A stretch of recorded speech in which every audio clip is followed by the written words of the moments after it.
Hey, it's Scenes again from gaming.stacksexchange.com, and somebody else submitted another replay where they were looking for some advice. I wrote a rather nice answer talking about what you have to do when you encounter yourself in a situation where you don't really know what you're doing or why you're doing it. And I'll try and highlight a little of that during this game, but I'd also like to point out some of the smaller things, some of the things that kind of get glossed over, don't always have room for them in an answer. So we'll start with that. Um, this is Tom Weege. He's the guy who asked the question. It's his replay. And he really couldn't figure out what it was he was doing wrong here. So we're going to try and help him out. His opponent over here is Diacon, which sounds a little bit like a Pokemon, I'm not going to lie. I could see Diacon, I choose you. And Diacon has gone ahead and supply blocked himself. Very nice. But he does done something very interesting, which is place this supply depot right here. And we'll actually see he's going to put all his buildings right here. And the reason is he's trying to shut down any sort of Hellion or Reaper harassment, make it a lot harder to get units in here and harass him. This is actually a really good strategy, and I highly recommend it. By comparison, Tom has gone for a usual sort of block off at his choke. Against a Zerg player, this might be a more reasonable move. I don't really recommend it against Protoss. There's no Protoss that really 2-gates against Terran. But the reason you do it against the Zerg is because Terran has nice ranged units, allows you to shoot down. They get stuck in this little ramp. You get a nice arc right in here. By comparison, Terran has ranged units, and in a TVT, they can also use that arc right in this area over here, and they can take out things like your supply depot, your barracks, anything else, and you really can't attack because you've sort of walled off this area in here, and you're actually going for a much smaller arc, which means few of your guys get to attack compared to their arc. So, not a huge fan of this, especially in the TVT.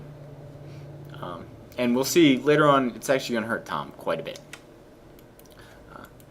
Tom here, going for early gas. It's standard, and we're going to see he's going for a 3 barracks play. Here's the second one coming down already. Throwing out some Marines. His opponent, double gas very early on. We're going to see a more standard 1-1-1 build. The 1-1-1 build, which means 1 barracks, 1 factory, 1 starport. Very common in Terran versus Terran. I also like to point out his opponent, checking out all these little corners in here. I mean, look at this guy's path. He's looking around, looking for any sort of proxy barracks or anything. Doesn't want any surprises. He also checks out both of these places, even though he knows where Tom is. Smart move. And there's Tom's 3rd barracks. He's got it coming up now. And you notice he's got a couple Marines here, not a huge force, obviously. And what I would like to see is him to take it down here and really control this tower. The Zelnaya Tower has 2 nice benefits to it. First, obviously you get to see the center of the map, see anything coming through. But secondly, you see these wall of gas here? This actually acts like a vision shield. And anything inside of the tower can actually see outside because the tower itself provides vision, whereas everything outside can't see inside. And Marines having that nice range would really work effectively right in this little box. Instead, we have sort of like a heavyweight prize fight between these 2 SCVs here. Another thing to notice, few Marines coming out here. These Marines easily could find their way down into here. They could still form a nice arc if Tom tried to push up into here, and since they have equal range, that would actually work out very well in Diacon's favor. So he doesn't actually need to place any buildings here at the choke to really use it. And here we'll see Tom is getting chased around. I would just send him back home. When he's low on health, no reason.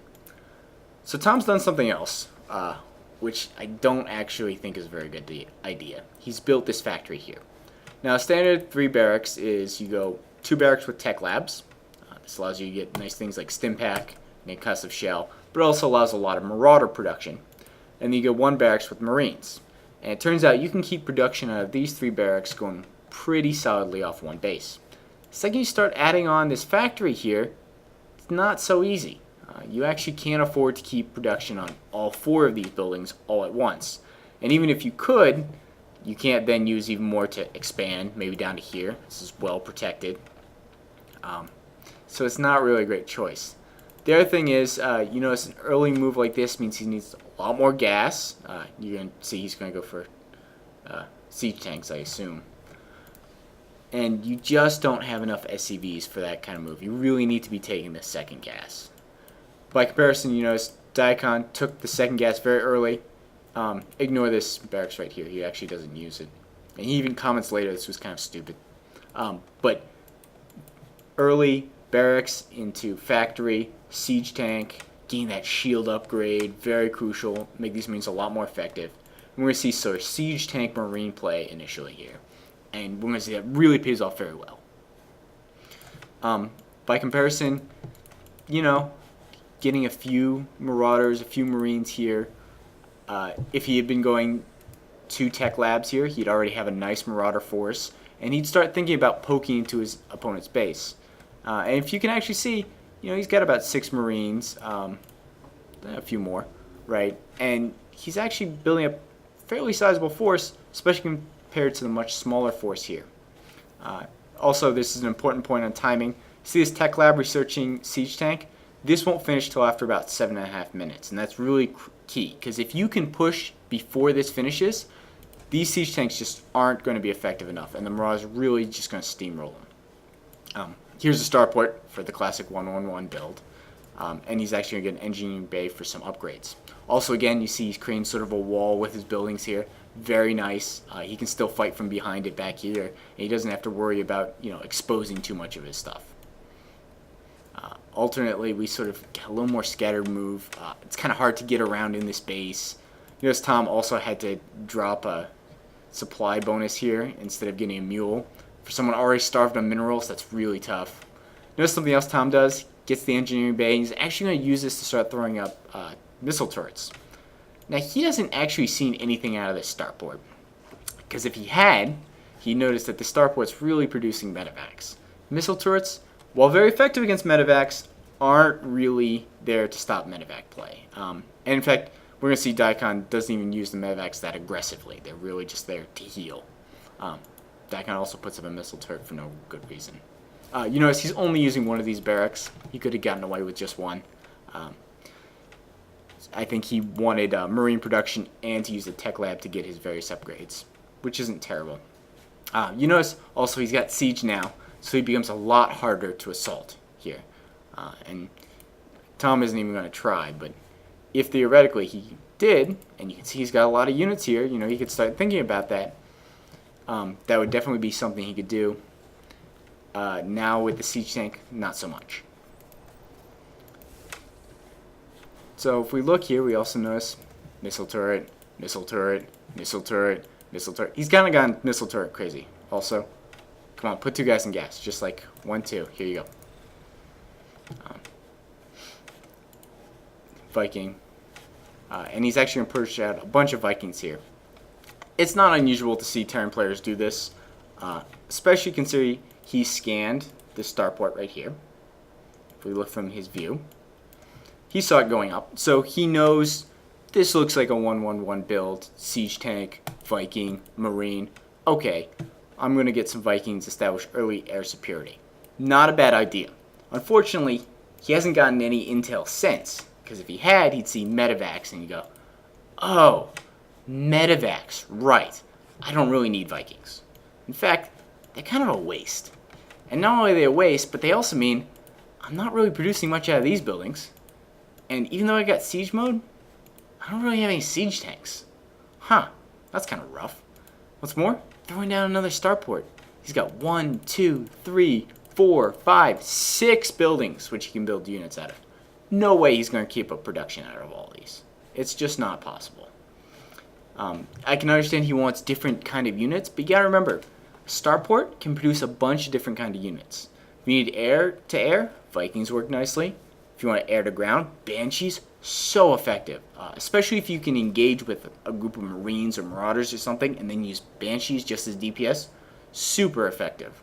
Really would like to see some. And in fact, if he's scanned right now, he'd see, oh man, siege tanks. Banshees just destroy siege tanks. I could really use some of those. Alternately, medevacs. Simple drops coming here in the back. Remember, siege tanks not super mobile. So he could definitely be dropping all up in here, just run away before the Marines got there, really just abuse these siege tanks, or drop right on top of them. You know, maybe a drop over here in the back, tear up some stuff, load up some guys, load them back up while the Marines ran up. These siege tanks going out of siege mode, or maybe not, roll up another one, drop right here. 2 drop ships, you'll just take apart this defense so easily. Another thing to notice, 1, 2, 3, 4, he'll actually build a 5th, 500 minerals. Do you know what I could do with 500 minerals? I could expand. I could have a second base.